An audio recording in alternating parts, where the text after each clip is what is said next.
we can even, excuse me, before we can, all right, we'll just get started and his butt can just be in here, eh?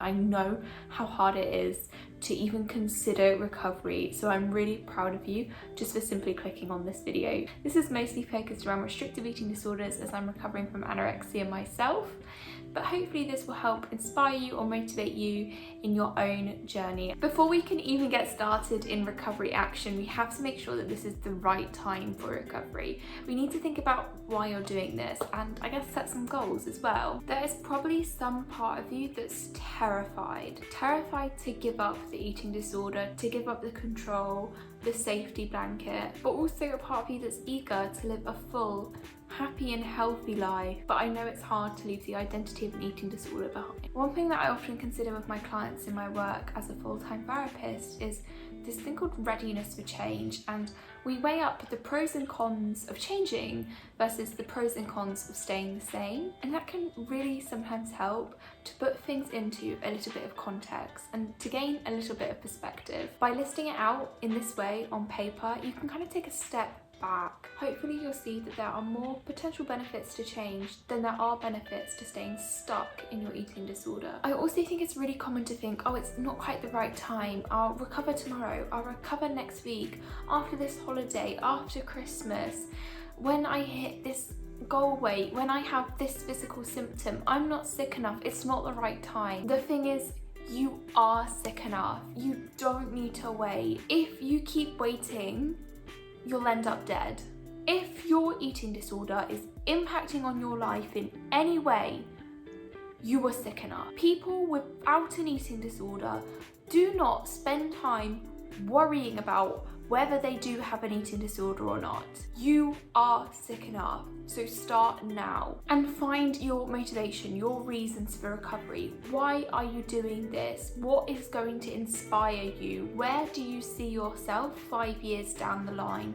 These can be some goals, and they really don't have to be related to your eating disorder or your food or body or exercise. My personal goal is that I want to progress in my career. I want to do some additional training. I couldn't have done that when I was sick because I lacked the concentration span. It's also a good idea just to get medically checked out by a doctor. It might be that you need some professional support, as eating disorders are really actually quite challenging to recover from. And this isn't to say that you can't do it alone, because you absolutely can, but sometimes that extra professional support is necessary. There are serious physical and mental consequences of an eating disorder, and it's really important to just get those checked out before embarking on a recovery journey.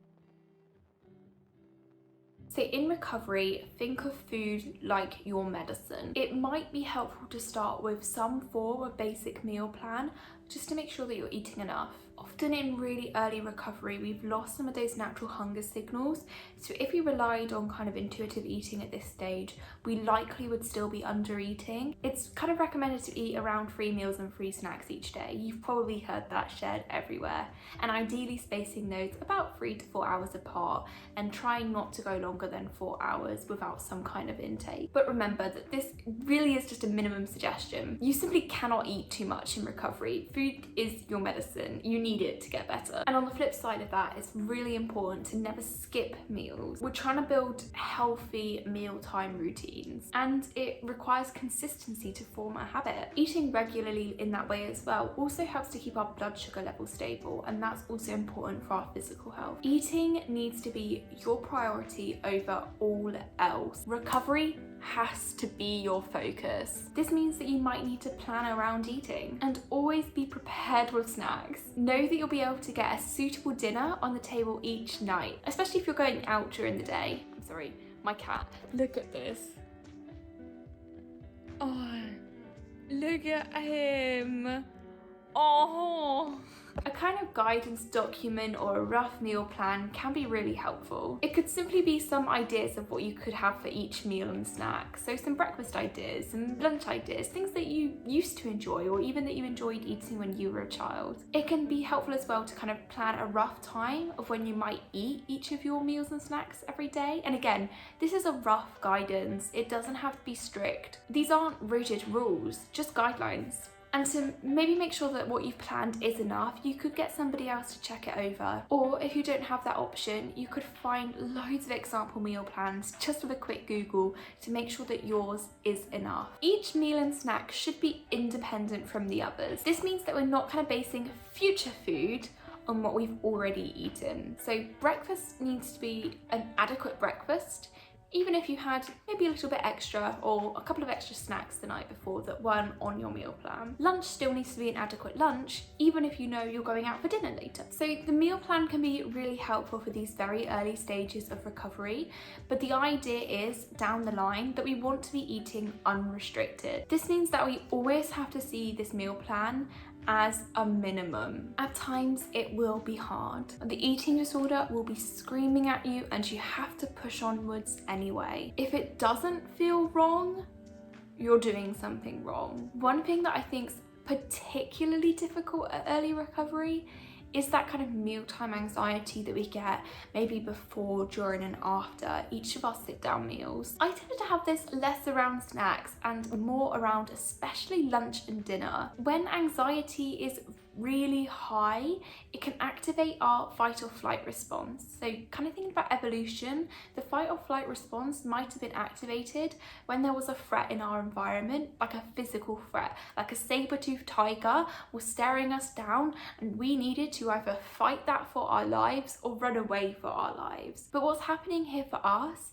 is that this response is being triggered at the mere thought of food. And when our fight or flight response is activated, we don't feel hunger. Well, there's no point getting hunger signals when we're trying to run away from a saber-toothed tiger, right? That just wouldn't make sense. Our bodies are really smart, so when it notices that we are stressed because we've perceived a danger to our life, it's prioritizing run or fight rather than, I could really use a snack right now. This means that when we're coming into meal times and our anxiety starts to escalate, we can lose all sense of hunger. But we are hungry, it's just kind of been buried underneath the fight or flight response. So we still have to eat. One thing that can really help with that is mechanical eating. So pick up the fork, put the food in your mouth, chew, swallow, repeat. Your brain could be screaming to high end and you could still physically pick up that fork.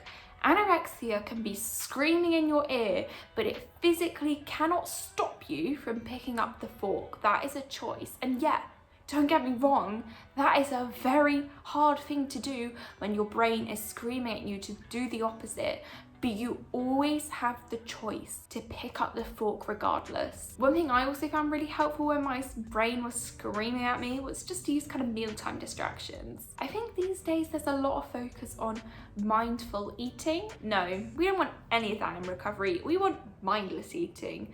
I would always have YouTube on when I was eating. Anything to keep my mind off of the fact that I was actually eating. It might be helpful to even kind of plan for that in advance. So maybe spend some time now making a list of distractions that you could use if you're experiencing mealtime anxiety. Could you call a friend? Could you have your cat there to support you? Could you do colouring? Could you play a board game? Could you do a jigsaw with your mum? I don't know, anything. But if we think about it in advance, we're more prepared for it when we might experience it later on. So anorexia sees food as a threat. But the more we show ourselves that it really isn't and there is no negative consequence to eating, the easier it becomes over time, I promise.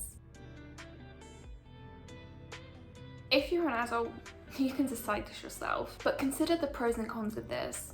Is knowing your weight really going to help you, or is it going to hinder you? If you do decide to weigh yourself, do not do this daily. Once a week, maximum. Weight fluctuates and it depends on so many different factors. There is no right or wrong answer here.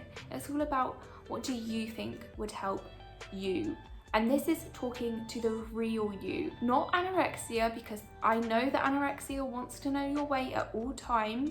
I'm talking to you, the real you. If you decide that knowing your weight is going to hinder you, then think about what actions you need to take to help you stay on track with that. Do you need to hide the scale? Do you need to ask somebody else to look after them for you? It's worth thinking about those things, so try and prevent any kind of setback. What if you gain weight too fast? So what? So you recovered quicker? Science actually shows that faster weight gain is associated with more positive recovery outcomes. You're only doing better, and your body is going to settle at its set point, no matter how quickly or slowly you gain that weight. Identify what your body checking behaviours are, because this will be so different from person to person. So spend some time reflecting, maybe even keep a diary over a week of the behaviours that you do. Once you've identified these behaviours, I really recommend quitting them cold turkey. If you get the urge to body check, ride it like a wave. So use some of those distraction techniques that we spoke about earlier, or take some deep breaths. Even just postponing might be enough space for you to realise, hang on, that isn't in line with my goals or values. Not everybody's going to find this section relevant, but over-exercising can be a feature of restrictive eating disorders. It's a feature.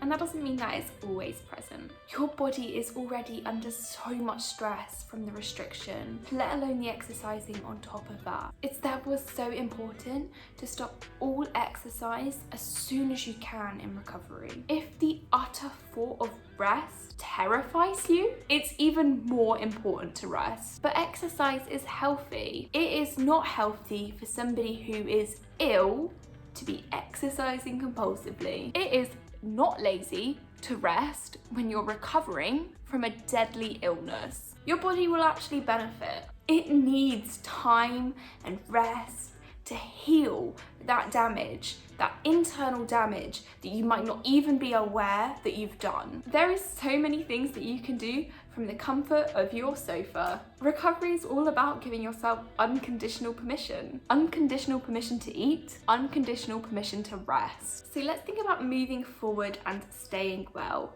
Firstly, we need to identify your support network. Who can support you? Do you need to consider accessing professional support? Do you need to let your GP know that you've been struggling? Could you consider peer support? Something like the Beat groups, which I'll leave a link for down below, by the way, because Beat is an amazing charity. Do you need to consider psychological support or therapy? Cognitive behavioural therapy is the evidence-based treatment for eating disorders in the UK, and as a low-intensity cognitive behavioural therapist myself, I can only speak of the benefits of such an approach. Okay, I'm not trained to treat eating disorders with CBT, but even still, I use some of those CBT-based techniques on myself every day, and it's been really helpful. So if you can access that, I really recommend. How can you prevent being triggered?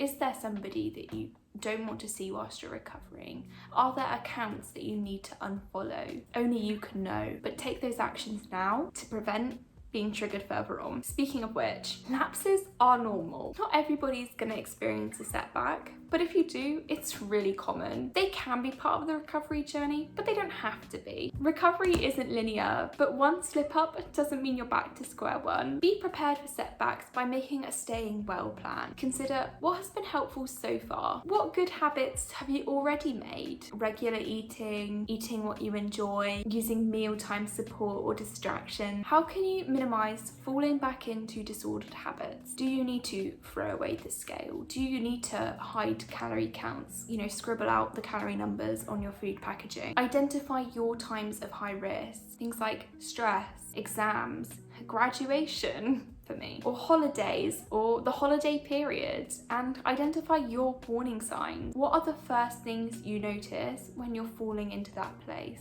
Are there certain thoughts or behaviours that might creep back in that we need to keep a monitor for? And what will you do if you notice those warning signs? For example, if you notice that you're getting tempted to weigh yourself again, do you need to ask somebody to hide the scale? This can just help you to get back on track if you do notice a setback. They can also be a really helpful learning experience. So if you do have a setback, what happened? What triggered that? What were some of the first behaviours that you noticed? How did you react? And what resources could you use next time?